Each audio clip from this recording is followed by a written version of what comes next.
I didn't say a single word when they slid that eviction notice across the table. I calmly reached into my folder, pulled out a yellow document dated 1923, and pushed it back toward them. The room went silent as the realization sank in. 35 freshly built McMansions were about to become unintended lakefront property. Willowbrook Estates, HOA, thought they could steal my grandfather's farm while I was deployed in Afghanistan. These self-important suburban bureaucrats had built their cookie-cutter paradise on land that was never theirs, complete with tennis-clad Karens patrolling the streets in golf carts, like mall cops with attitude. What they didn't know was that I'm an Army Corps of Engineers officer. And that small earth dam on my property? It had been patiently waiting 45 years for someone dumb enough to build downstream without understanding gravity, federal water law, or consequences. Their arrogance was impressive, right up until the spillway gates opened and their luxury development experienced its very first lesson in natural flooding. This was going to be deeply satisfying. Where are you watching from? Drop a comment, because you're about to witness one of the most beautiful HOA takedowns ever, powered by federal jurisdiction and basic physics. Let me introduce myself. My name is Jake Morrison. I'm 34 years old, an Army Corps engineer, and the third-generation owner of 47 acres of prime Texas land just outside Austin. My grandfather, everyone called him Pops, bought this property back in 1955, when Austin was still a quiet college town and barbecue joints outnumbered tech companies about 1,000 to 1. Pops believed in respecting the land and taking care of the people who depended on it. In 1978, Pops built a modest earth dam on our property. Nothing fancy, just solid engineering meant to collect rainwater for cattle and provide steady flow to downstream neighbors during dry Texas summers. The Army Corps of Engineers even assisted with the design. Pops always said the back 40 acres would someday be valuable, but for now it was just rolling hills, cattle pasture, and the place where I learned to hunt. Then came my 2 deployments to Afghanistan, where I specialized in water infrastructure and flow management. Turns out designing wells and managing water in a war zone teaches you exactly how valuable clean water is and how fast people will fight over it. While I was on my 2nd deployment, Pops passed away. The property went into a trust managed by my sister Sarah, who lives in California and knows about Texas land law roughly as much as I know about surfing. She hired a local company, Lanier Land Services, to manage taxes and upkeep. The taxes were paid automatically. But Sarah never actually reviewed the tax assessments. That mistake opened the door. Enter our villain, Margaret Maggie Thornwell, age 52. President of the Willowbrook Estates HOA. The kind of woman who drives a white BMW X7 and treats tennis outfits like corporate attire. Maggie has perfected that sweet, passive-aggressive Southern smile, the kind that stabs you while insisting she's helping. She's married to City Councilman Rick Thornwell, which explains exactly how things move so smoothly in her favor. Maggie's known for neighborhood beautification initiatives, which is HOA language for forcing out anyone who doesn't fit her manicured suburban vision. Expensive perfume barely masks the cigarette smoke and entitlement that trails her everywhere. I returned home in August 2023, eager to finally spend real time on Pop's land. I drove down the familiar gravel road, past the old oak tree where I carved my initials as a kid, expecting open pasture and sunlight glinting off that little dam. Instead, I found construction crews, concrete trucks, and survey stakes scattered across my back 40, like an invasion force. The crunch of gravel under my boots felt different, angrier. Dust filled my mouth as fury built with every step toward the foreman. "Sorry, buddy," he said, not sounding sorry at all. "We've got permits. This is Willowbrook Estates property now." I called the police. Officer Martinez arrived and, clearly uncomfortable, explained that the HOA had filed an adverse possession claim while I was overseas. If land isn't actively used and someone improves it long enough, ownership can shift. It's an old law meant to prevent abandoned land, but developers love abusing it. That's when Maggie rolled up in her golf cart, like a suburban warlord. "Your family abandoned this land, honey," she said sweetly. "We're just putting it to good use for the community." But what truly set me off was discovering her crews had diverted the creek feeding Pop's dam. The water level dropped every day, erasing 45 years of careful water management that had protected neighbors through droughts and floods alike. As I stood there watching the water recede, Maggie's parting words echoed in my head. "You should have stayed closer to home, soldier boy." That's when I knew this wasn't just about land. This was war. I hired the first lawyer I could find. Big mistake. He quoted $85,000 just to challenge the zoning change.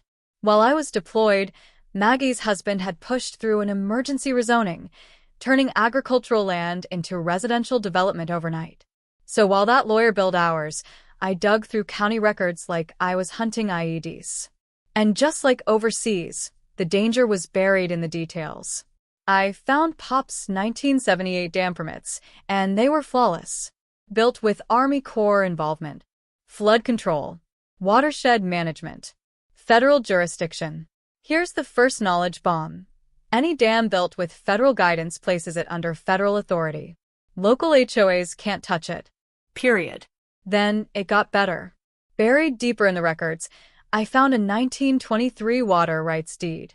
My great-grandfather had purchased senior water rights to the entire Willow Creek watershed, older than the city, older than municipal systems, older than every McMansion sitting on my land. They weren't just stealing property. They were stealing water. Meanwhile, Maggie played victim. She staged an emergency HOA meeting about the dangerous dam, complete with a conveniently tipped-off news crew. On TV, she clutched tissues and talked about children's safety. Funny thing, my dam had passed its latest inspection with flying colors. Then she took it to next door, warning about unstable individuals and aggressive disputes. No names, but everyone knew. Each night, diesel fumes and cedar pollen filled the air as construction crews worked double shifts, racing to finish houses before I could stop them. Each night, I counted new foundations. Each night, the dam dropped another inch. That's when I called my old Army buddy Tony Riggs, now with the EPA. 20 minutes with Tony taught me more than 3 hours with that lawyer. "Jake," he said, "diverting a natural waterway without federal permits is a Clean Water Act violation." I started documenting everything. Trail cams, flow measurements, time-stamped photos. Sarah called, begging me to take a payout and walk away. But this wasn't about money anymore. It was about boots crunching gravel where they didn't belong. About heels clicking across courthouse marble. And this was only the beginning. It was about zoning hearings that never should have existed in the first place. About the bitter, burnt taste of courthouse coffee during late-night research sessions that revealed just how deep the corruption ran. But more than anything, it was about that dam. Pops didn't build it for profit. He built it to support the community during dry years. For 45 years, it had sustained neighbors downstream. Maggie's crew was turning it into nothing more than a decorative pond for McMansions. Here's the thing about Texas water rights. They're older than oil rights, older than mineral rights, and a whole lot harder to steal. But only if you know how to fight for them. As another concrete truck rattled past my kitchen window, shaking the cabinets, it hit me. This wasn't going to be one in a courtroom filled with overpriced lawyers and endless briefs. This was going to be one with engineering. Maggie decided to escalate. She launched what she called a neighborhood safety patrol. 3 HOA board members in identical polo shirts parked themselves at my property entrance, like a suburban border crossing. They photographed visitors, logged license plates, and filed constant reports with the sheriff about suspicious activity. The harassment was textbook intimidation. Noise complaints when I ran the radio during farm work. Citations for unsightly structures on a farmhouse that had stood since 1962. Environmental hazard reports. Septic system complaints, even though it had passed inspection 6 months earlier. But the real gut punch came when Rick used his city council poll to request a veteran wellness check. Apparently, I was a troubled veteran struggling to reintegrate. The social worker who showed up was professional and apologetic, checking boxes while Maggie hovered nearby in her golf cart like she was overseeing a drill inspection. That was the opening salvo. Next came the coordinated bureaucratic strike. The building inspector, fire marshal, health department, animal control, all on the same day like a regulatory SWAT team. each found minor violations requiring expensive fixes. The building inspector, Rick's drinking buddy, declared my front porch needed $8,000 in foundation repairs. I recognized the tactic immediately. I'd seen it overseas. Drown someone in bureaucracy until they fold. But two can play that game.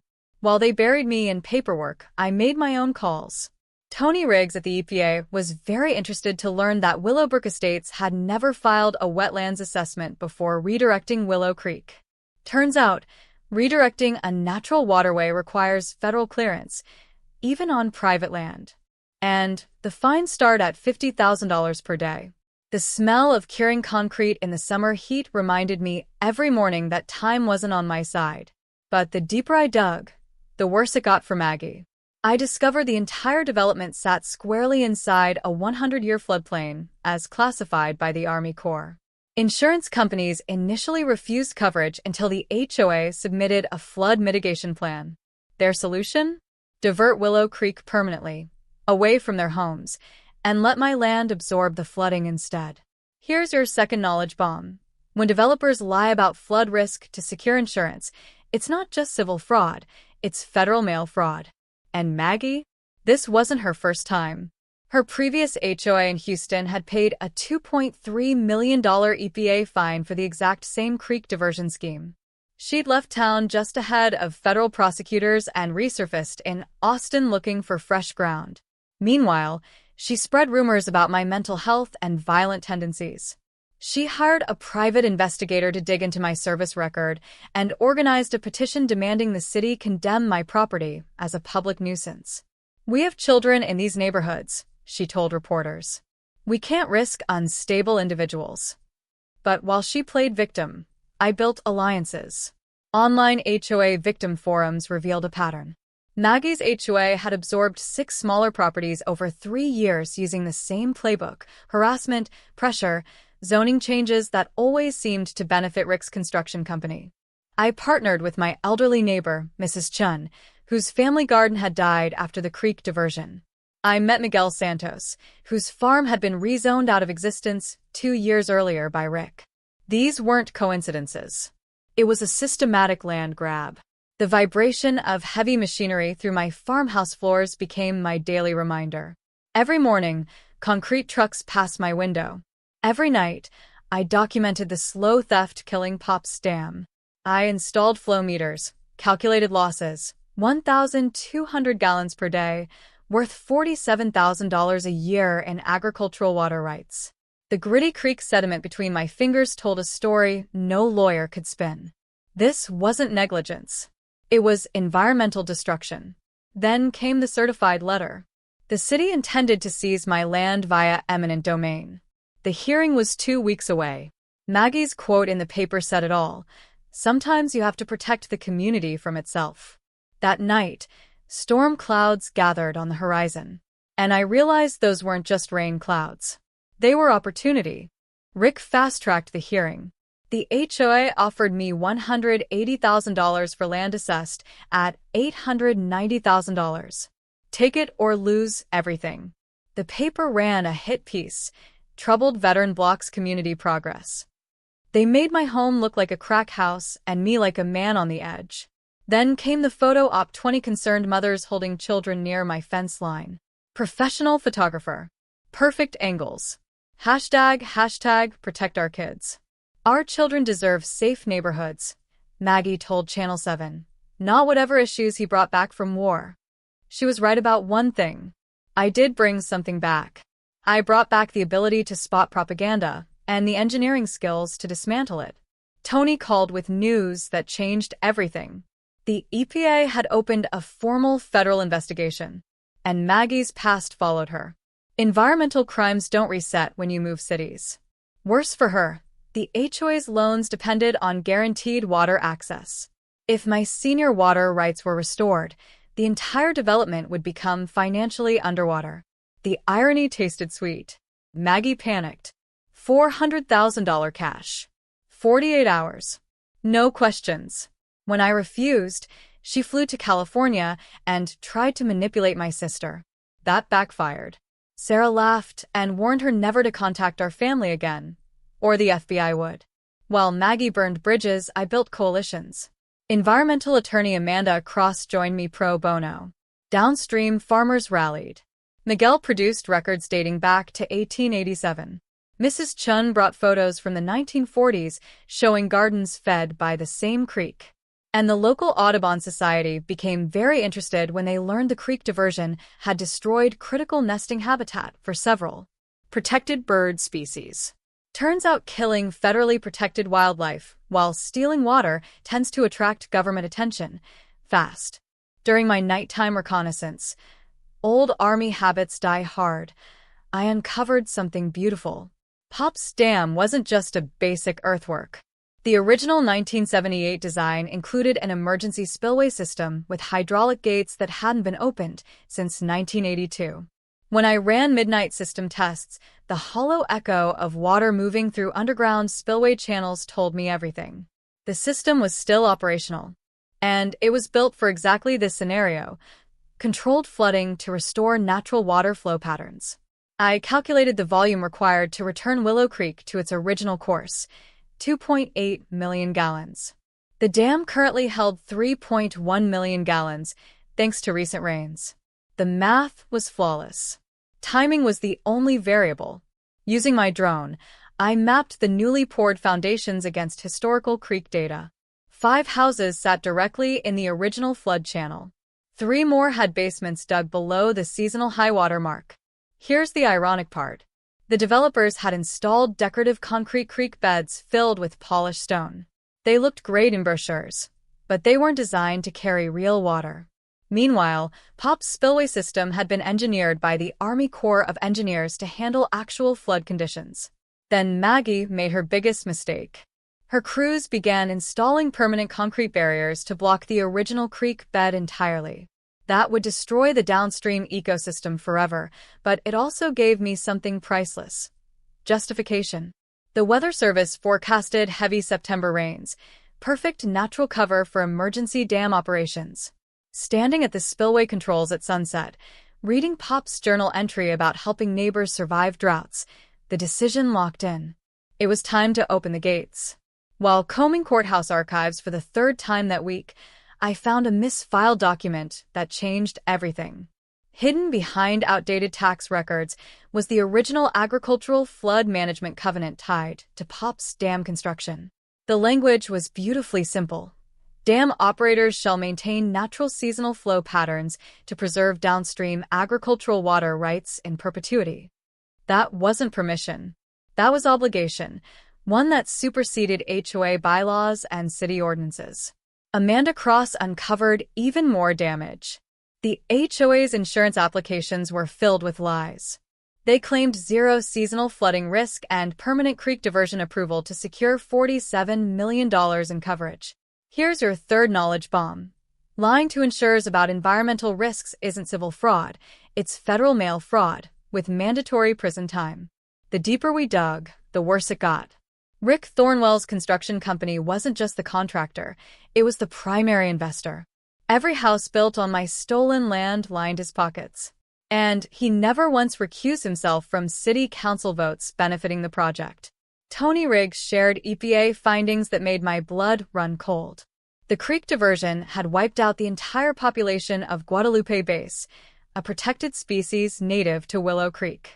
Texas Parks and Wildlife documented the kill, but the report somehow disappeared inside Rick's office before triggering prosecution. They weren't just stealing land and water. They were killing an ecosystem. The real smoking gun came from Amanda's banking sources.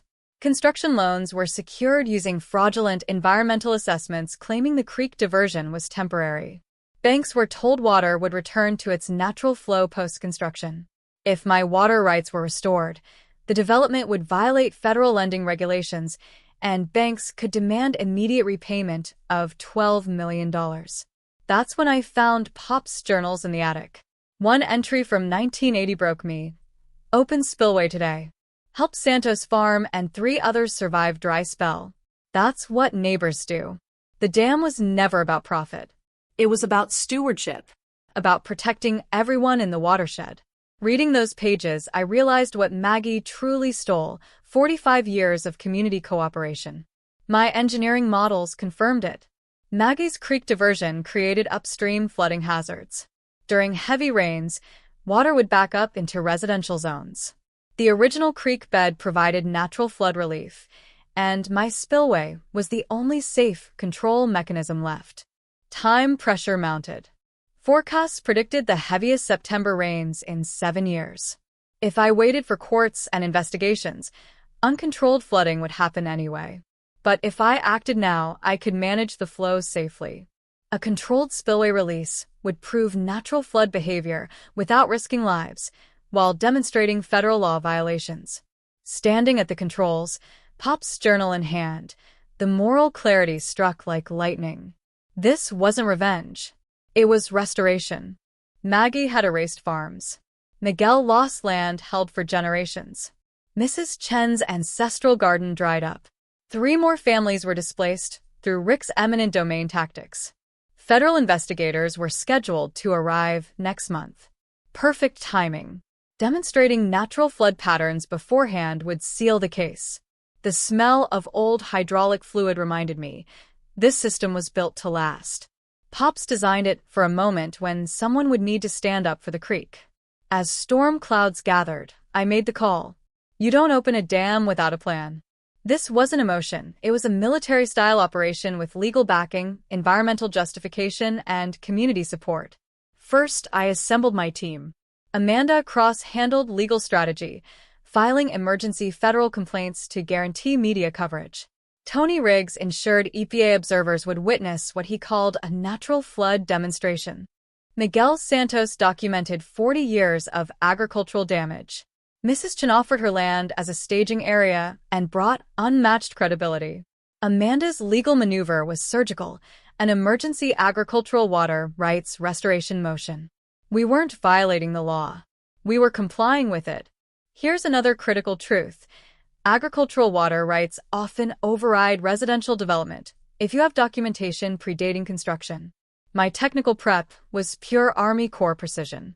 Spillway release at 6 a.m., gradual increase over 4 hours, peak flow at 10 a.m. calculated to restore natural flow without structural damage, except to Maggie's illegal barriers.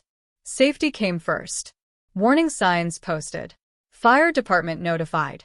Nothing reckless. This wasn't flooding, it was proof. Amanda contacted environmental reporters. Miguel gathered community witnesses. We controlled the narrative before Maggie could twist it. And our intelligence network? Straight out of a spy novel.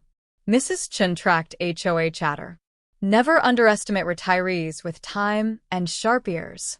The diner waitress, Miguel's cousin, fed us updates from closed city council meetings. And that's when we learned what Maggie planned next. Closed-door meetings. That was the missing piece. My Army buddy stationed at Fort Hood provided legally documented drone surveillance to capture movement patterns and sabotage attempts. While I upgraded the spillway controls with modern hydraulic components, Amanda launched a parallel offensive, financial warfare. She contacted insurance carriers with proof of falsified applications, alerted banking regulators to construction loan irregularities, and prepared whistleblower filings detailing Rick's conflicts of interest. The brilliance was in the timing. Weather services confirmed heavy rain within 72 hours. Amanda scheduled a federal environmental inspection for the same week. Miguel arranged for the agricultural extension agent to document downstream recovery. Natural weather. Federal oversight. Community witnesses. Everything converged at exactly the right moment. But I knew Maggie.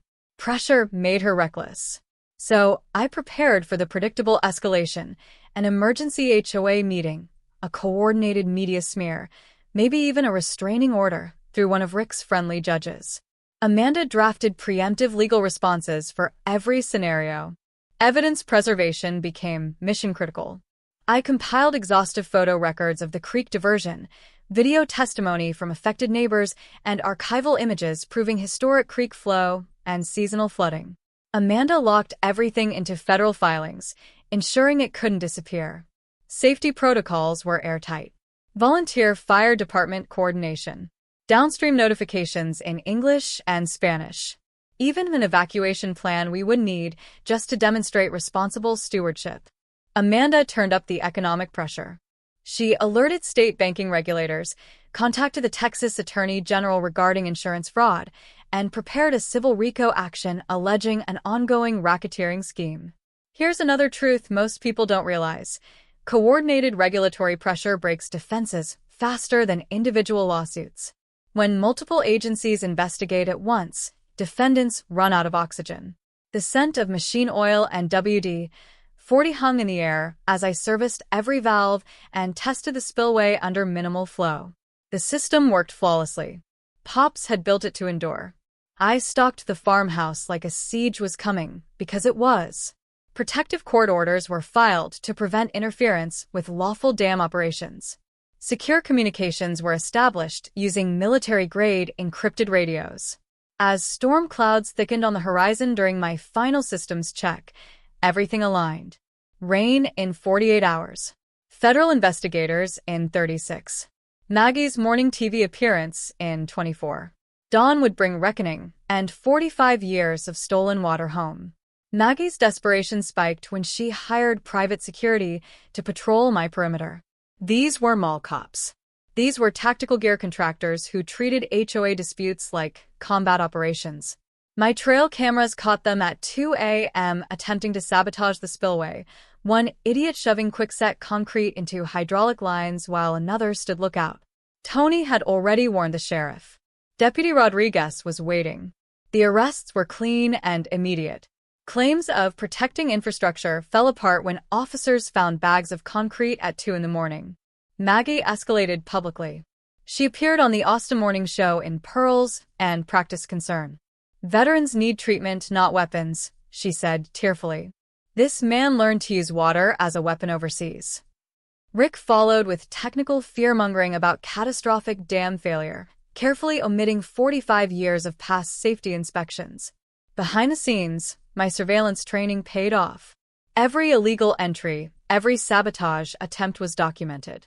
Tony revealed federal investigators had already wiretapped Rick's office in an unrelated corruption probe. They were running scared. The legal ambush came next. Rick rushed through an emergency restraining order hearing scheduled for 6 a.m., assigned to Judge Henry Walsh, Rick's golf partner and beneficiary of $15,000 in campaign donations. Amanda immediately filed for Walsh's recusal, but we knew the outcome was pre-written. When legal pressure failed, Maggie turned to optics. 20 HOA residents arrived with folding chairs, coolers, and "Protect Our Kids" signs, live streaming from my fence line. Suburban parents versus dangerous veteran. Perfect theater. But Miguel brought 30 farmers. Mrs. Chun organized a counter-demonstration with historic photos of Willow Creek in its natural state. Amanda ensured representatives from the Audubon Society and Sierra Club were present. Two narratives were about to collide. Then the sabotage crossed a line. Overnight footage showed someone dumping concrete directly into the spillway channel, creating a blockage designed to cause uncontrolled flooding if the gates opened. That wasn't vandalism. That was attempted murder. I worked through the night with a jackhammer, clearing the blockage and cataloging every fragment as evidence.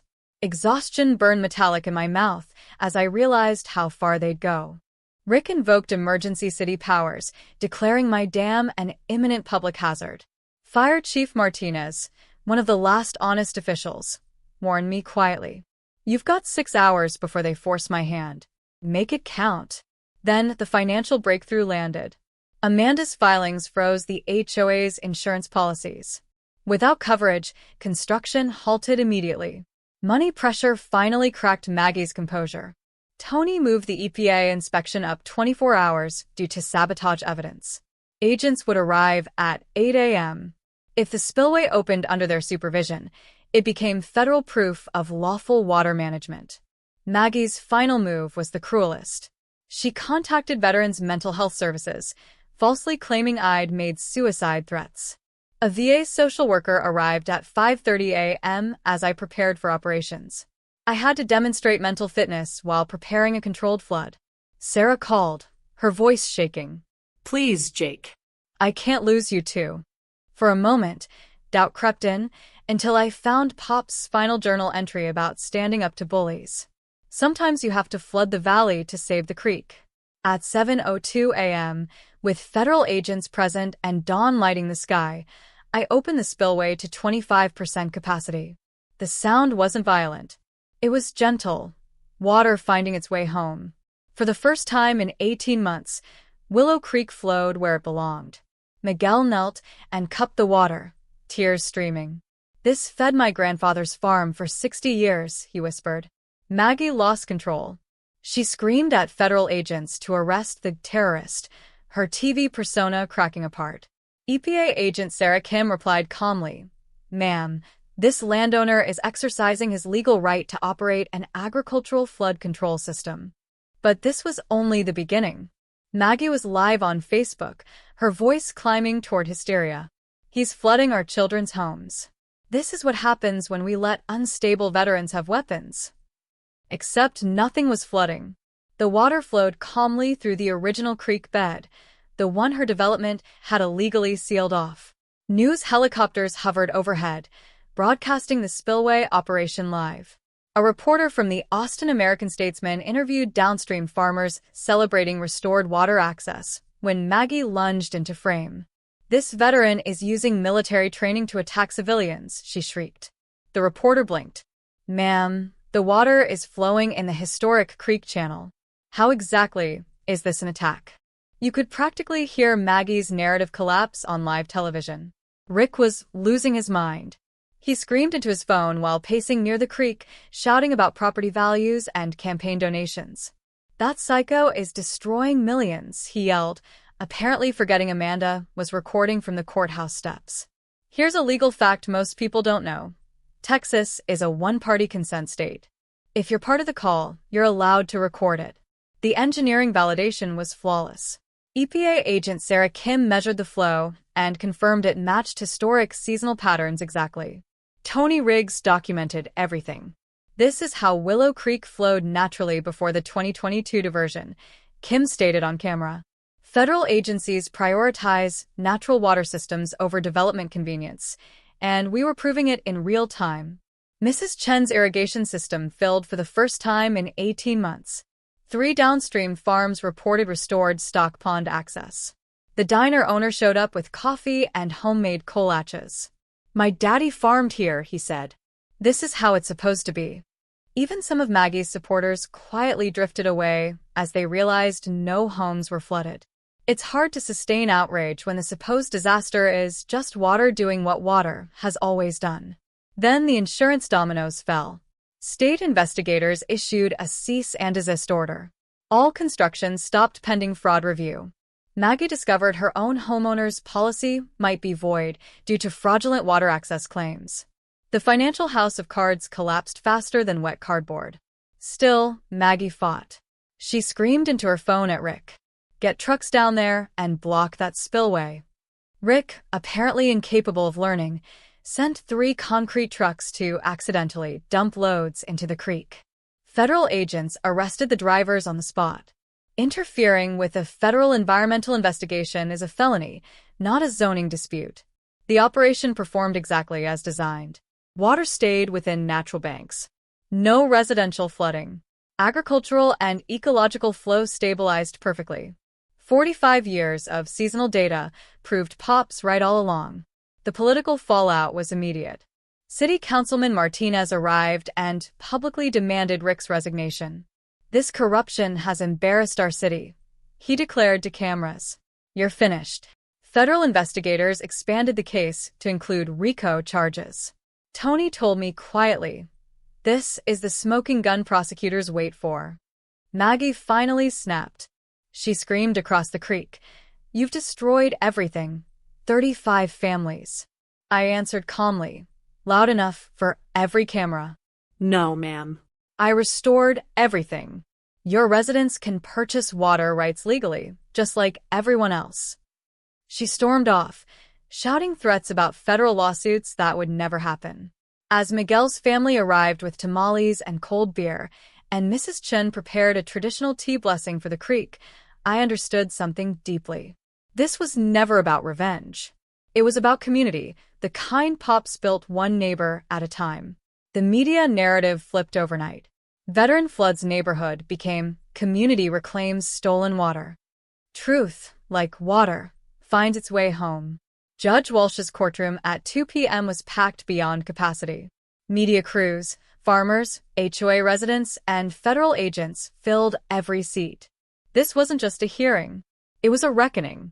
Maggie arrived with elite Houston attorneys, expert witnesses, and a tailored black dress meant to signal virtue. I walked in with Amanda, wearing Pop's old cowboy hat. The room split cleanly, HOA supporters clutching signs on one side, farmers and families on the other. Maggie's attorney opened theatrically, presenting photos of muddy construction sites and claiming $2.7 million in flood damage. A psychiatrist who'd never met me diagnosed combat revenge fantasies based on headlines. This disturbed veteran, the attorney declared, has turned water into a weapon. Amanda rose. She presented the 1978 Agricultural Flood Covenant, legally mandating seasonal flow. EPA Agent Kim testified that my actions restored natural patterns without causing property damage. Historic photos confirmed 60 years of matching water levels. Here's the final truth. Documented water rights beat recent development claims, every time, especially with federal backing. Tony Riggs testified next. The HOA violated multiple federal laws, committed insurance fraud, and destroyed protected habitat. Judge Walsh visibly squirmed. Then Amanda called Rick. Under oath, Rick admitted pushing zoning changes while I was deployed and revealed his financial stake. When the recorded call played, complaining about property values, Rick lost it, shouting about conspiracies as he stormed out. The courtroom gasped. Then came the community voices. Miguel described 3 generations of farming lost. Mrs. Chin quietly showed photos of her family garden, lush before, dead after. Fire Chief Martinez confirmed the operation was professionally executed with 0 safety risks. Maggie's final act was pure theater. He came back damaged, she said, pointing at me. This is revenge. When I testified, I held Pop's journals and spoke plainly. Your Honor, I didn't flood anyone. I restored a creek stolen from this community for 45 years. Amanda ended it with the final blow, documentation of Maggie's previous HOA paying $2.3 million in EPA fines for the exact same scheme. The federal prosecutor stood. We are opening a criminal investigation into interstate environmental fraud. The courtroom exploded. Judge Walsh had no choice. Judge Walsh denied every restraining order request. He ruled the spillway operation legal, necessary, and beneficial, and ordered the HOA to immediately cease all interference with federal environmental investigations. His warning to Rick was sharp and unmistakable. This court will not obstruct lawful federal environmental enforcement. Federal agents escorted Rick from the courthouse as banking investigators served fresh warrants. Maggie stood frozen as reporters closed in from every direction. With nowhere left to hide, she refused all questions and sped off in her BMW, likely already calling moving companies. Outside, farmers, environmental advocates, and curious townspeople erupted into applause. Justice, like water, had finally found its proper course. Amanda announced the federal RICO investigation during an impromptu press conference. Miguel thanked me on behalf of every family harmed by the diversion. My statement was brief. This was never about revenge. It was about doing right by the land and the people who depend on it. 6 months later, justice continued to flow as naturally as the restored creek. Rick Thornwell pleaded guilty to federal conspiracy charges and received 3 years in federal prison. Maggie faced $8.7 million in civil penalties and filed for bankruptcy faster than water rushing through an open spillway. The construction company paid $12 million in EPA fines and was permanently barred from federal contracts. The HOA dissolved entirely. Residents formed a new association centered on environmental stewardship instead of suburban tyranny. My property value rebounded to $1.2 million after the federal environmental designation made it more valuable than any development ever could. The $340,000 insurance fraud settlement went exactly where it belonged. I bought Miguel's family farm at tax auction and returned it to him debt-free. Environmental restoration. It turns out, often increases value more than concrete ever will. The community transformation became the real victory. The restored creek now attracts ecotourism, kayaking, birdwatching, fishing, where McMansions were once planned. Mrs. Chen's garden became a demonstration site for sustainable agriculture. 3 downstream farms reported their best yields in over a decade. The local diner evolved into the unofficial headquarters of the Willow Creek Restoration Association, where farmers and environmentalists plan the next offense against corporate water theft. The ecological recovery exceeded expectations. Protected Guadalupe-based populations rebounded to pre-diversion levels within 4 months. The Audubon Society documented 12 bird species returning to restored wetland habitat. Texas Parks and Wildlife designated the creek a critical wildlife corridor, ensuring permanent protection. My spillway operation became a case study in the Army Corps of Engineers training manual. Sometimes the best revenge is simply doing your job correctly. Personally, I found a piece I didn't know I was missing. I renovated Pop's farmhouse using sustainable construction methods. Sarah moved back from California to help manage our growing agritourism operation. And Amanda and I, well, fighting environmental crime together builds a pretty strong bond. The ripple effects spread across Texas, like water finding new channels. Environmental groups adopted the Willow Creek model statewide. Federal agencies cited our case in updated water rights enforcement guidelines. I became an unofficial consultant for communities battling HOA overreach, and my phone rarely stops ringing. We established the Pops Morrison Environmental Scholarship for rural students studying water management. Miguel's daughter Maria was the first recipient. She's now studying environmental engineering at UT Austin, determined to protect Texas watersheds from people like Maggie. The annual Creek Days Festival now celebrates restoration, resilience, and community, with local food, environmental education, and veteran support services. Funds raised support a water rights legal defense program that's already helped 6 other communities fight back. My favorite sight of all? Kids swimming in the creek where houses were supposed to stand, laughing in water that flows free because a community stood together. Every Sunday, I visit Pop's grave and bring creek water in a mason jar, just like he used to after heavy rains. "Thanks, Pops," I tell him. "The creek's singing again, just like you said it would." The Legacy Project ensures this victory lasts. The Willow Creek Conservation Trust now owns development rights across the entire watershed, creating a permanent buffer zone. No one will ever steal this water again. And here's the twist no one expected. Maggie's Houston HOA faced federal RICO prosecution based on our case. 147 families across 3 states filed similar water rights restoration lawsuits. What began as one veteran's fight became a nationwide environmental justice movement. Each evening from my porch, watching the creek flow exactly where it belongs, I'm reminded that some fights are worth everything you've got. Sometimes you have to flood the valley to save the creek, but you never do it alone.